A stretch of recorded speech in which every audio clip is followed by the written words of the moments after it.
హరి ఓం.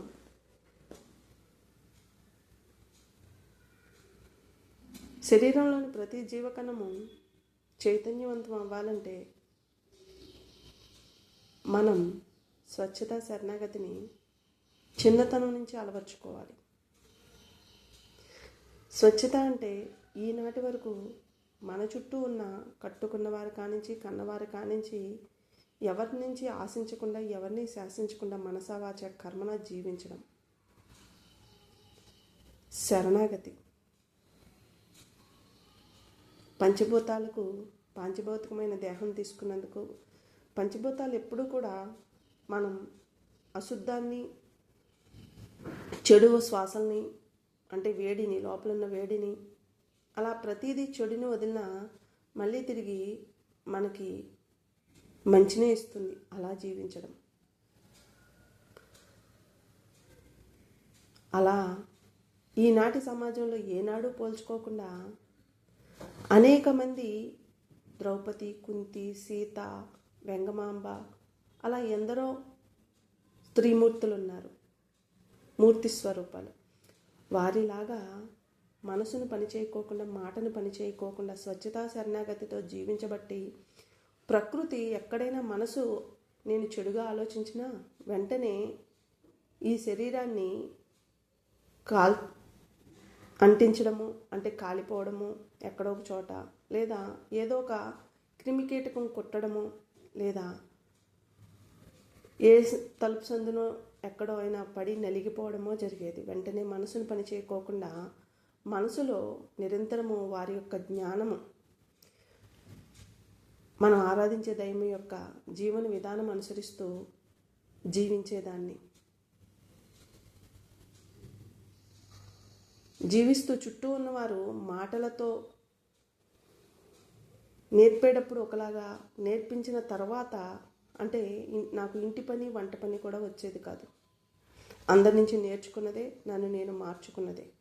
అంత గారాభంగా నా తల్లిదండ్రులు పెంచారు. కానీ ఎప్పుడైతే నేర్చుకున్నానో తల్లిదండ్రులకు మాట రాకూడదు, నేను నాకు రాకపోబట్టే అందరూ నన్ను ఏలెత్తి చూపుతున్నారు, నా వల్ల కన్నందుకు తల్లిదండ్రులకు మాట రాకూడదని ప్రతి పనిని అందరి నుంచి నేర్చుకున్నాను, మార్చుకున్నాను. ఎంతమంది ఎన్ని సూటిపోటు మాట్లాడినా మనసును పనిచేయనీయకోకుండా అందరినీ సమభావంతో ప్రేమతత్వంతో మనసు ఉన్నది ఒక్కటే అని గ్రహించి సేవైనా లేదా ప్రేమైనా లేదా ధర్మమైన అంటే ఒక్కొక్కరికి ఒక్కొక్కటి ఇచ్చేటప్పుడు నా వారు అనుకుని ఇస్తాము. అందరికీ ఒకలాగే ఇవ్వలేం. కానీ ఏనాడు నావారు కాదు, అందరూ నావారే అనుకుని నాకేదైతే పంచభూతాల ద్వారా చుట్టూ ఉన్న సమాజం ద్వారా అందిందో అందరికీ అందిస్తూ ఇవ్వగలిగే యోగ్యత అనేక మంది గురువుల నుంచి నేర్చుకున్నాను, తల్లిదండ్రుల నుంచి నేర్చుకున్నాను. ప్రతి ఒక్కటి నేర్చుకుంటూ నన్ను నేను మార్చుకుంటూ తల్లిదండ్రులకు ఒకలాగా సేవ చేయడం, అత్తమామలకు ఇంకోలాగా సేవ చేయడం, లేదా చుట్టూ ఉన్న ఆడపడుచులకైతే కుటుంబానికైతే ఒకలాగా సేవ చేయడం తెలిసేది కాదు. మనసును పని చేయకోకుండా వారి బాధ నేనయ్యి ఏదైతే చేయగలిగానో కుటుంబం సమాజంలో ఉన్న వారికి కూడా ఆ యోగ్యత ఎవరిచ్చారు? నేను చేస్తున్నానని అనుకుంటున్నానేమో కాదు. అంతటి యోగాన్ని హిమాలయ యోగులు గత జన్మ సంస్కారాన్ని బట్టి ఈ జన్మ స్వభావాన్ని పంచభూతాలు ప్రకృతి గురువుల నుంచి నేర్చుకునే విధంగా తీర్చిదిద్దాయి. అలా తీర్చిదిద్దుతూ నిరంతరము నాలోకి నేను ప్రయాణం చేస్తూ నన్ను నేను తెలుసుకోవాలి, తెలుసుకోలేని జన్మ ఒక జన్మేనా అనే తపనతో ఇంతటి యోగ్యత గల మహనీయుల దగ్గరికి చేరాను. చేరినప్పుడు నాలో ఒక బలహీనత ఉండేది. నేను ఎంతగా ప్రేమించేదాన్ని అందరినీ, ఎదుటివారి నుంచి కూడా ఆ ప్రేమ కోరుకునేదే. దాన్ని అది దక్కకపోయేసరికి నేనే ఏనాడో చేసిన కర్మ ఫలితం అనుభవిస్తున్నాను. ఇలాంటి జన్మ నేను తప్పు చేశాను కాబట్టి జన్మ తీసుకొచ్చాను, ఇలాంటి జన్మ నాకు అవసరం లేదు అని నన్ను నేను నిర్ణయించుకుని శరీరాన్ని వదులుదామనుకున్నాను. ఆ సమయంలోనే స్వామి ఋషికేశలో కలిశారు. నిరంతరము లేదమ్మా, నీలోనే మార్పు రావాలి, నీలోనే మార్పు రావాలి. ఎప్పుడు కూడా ఎవరి నుంచి ఏది ఆశించకూడదు, ఆ ప్రేమను కూడా ఆశించకూడదు. నువ్వు చేయాల్సిన ధర్మం నువ్వు చెయ్యి.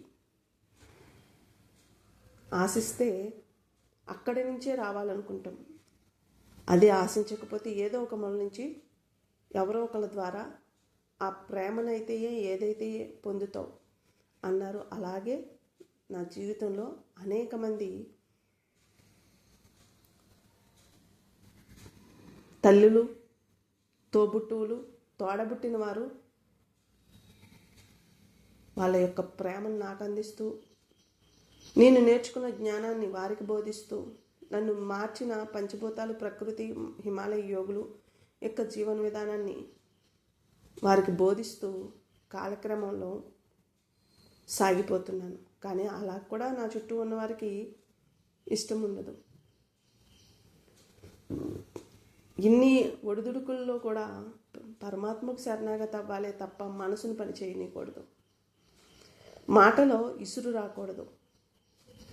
పనిలో నేను చేస్తున్నాననే ఆలోచన రాకూడదు. ఏదైనా కష్టం కలిగినప్పుడు అర్థమయ్యేటట్టు చెప్పాలే తప్ప అది ఇసురుడుగా ఎదుటివారిని ఇస్తే వాళ్ళ మనసు ఏదైతే క్షోభించిందో తిరిగి అదే మనసు మనకి క్షోభకు గురి చేస్తుంది ఎవరో ఒకరి ద్వారా.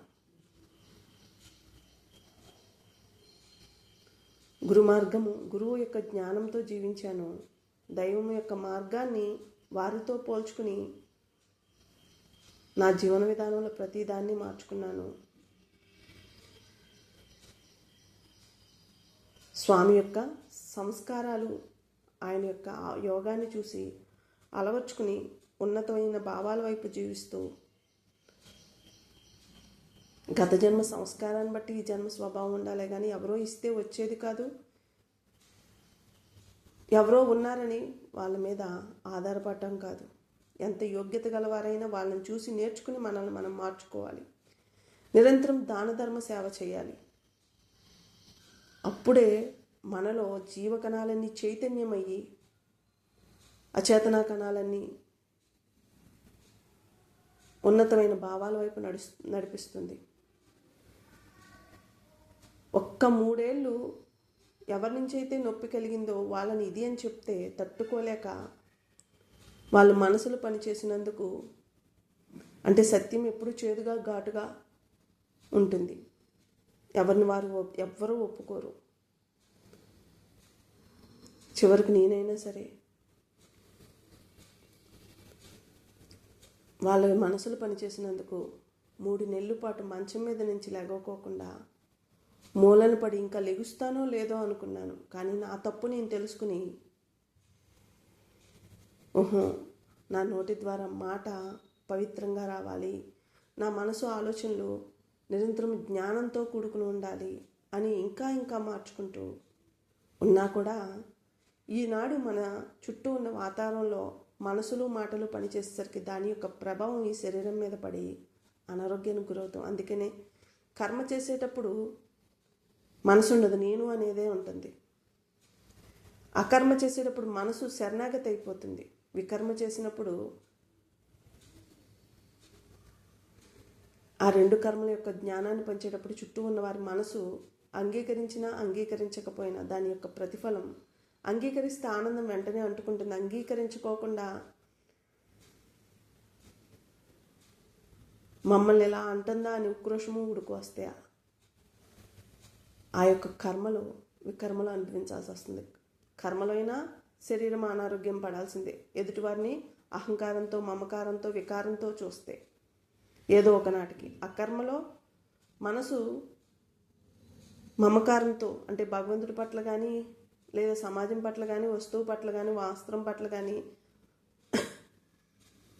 ఆ కర్మలో వేటికి శరణాగతి అయ్యామో అక్కడ మనసు పనిచేస్తే వెంటనే అనారోగ్యం కొద్ది రోజుల్లోనే తీసుకుని అనుభవించాల్సి వస్తుంది. వికర్మలోని అందరి కర్మలు శరీరాన్ని పట్టి పీడిస్తూ ఉంటాయి. అందుకే సమాజంలోకి రావాలంటే ఎదుటివారిని సత్యాన్ని బోధిస్తే అంగీకరించలేక ఎదుటివారి కర్మలను తీసుకోవాల్సి వస్తుంది. శరీరము అలసటైపోతుంది. అంతటి యోగం స్వామి యోగ మార్గాన్ని అనుసరించడం వల్ల ప్రతి ఒక్కరము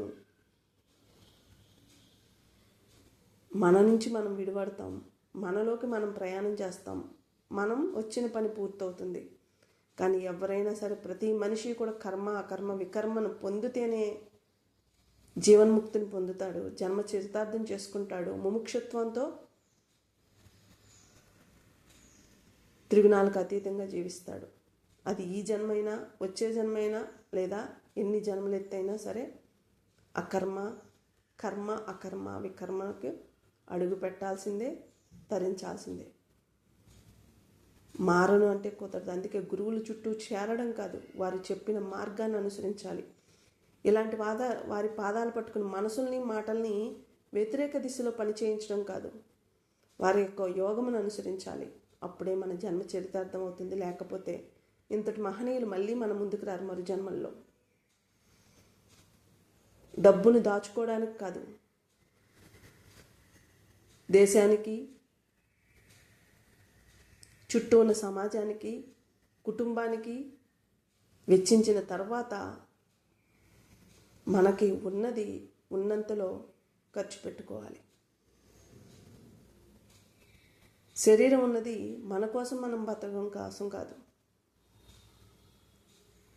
ఎదుటివారి కష్టాన్ని అర్థం చేసుకుని మనసును పనిచేయనీయకోకుండా అందరిలో ఉన్నది పంచభూతాలైన పరమాత్మని గ్రహించి వారు కష్టంలో ఉన్నా బాధలో ఉన్నా చేతనైనంత సహాయం చేయడానికి, సేవ చేయడానికి మనసు పని చేయకోకుండా అది సేవ అవుతుంది.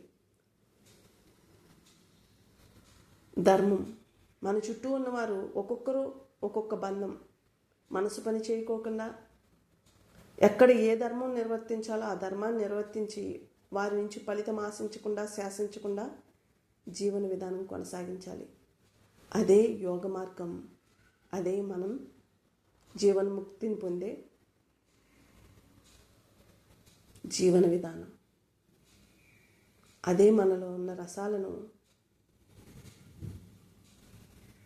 ఆనందమయ రసంతో నింపుకునేలాగా తయారు చేస్తుంది. యోగ మార్గం అంతా యోగ్యత కలది, ఇంకో మార్గం లేనే లేదు. హరి ఓం తత్సత్.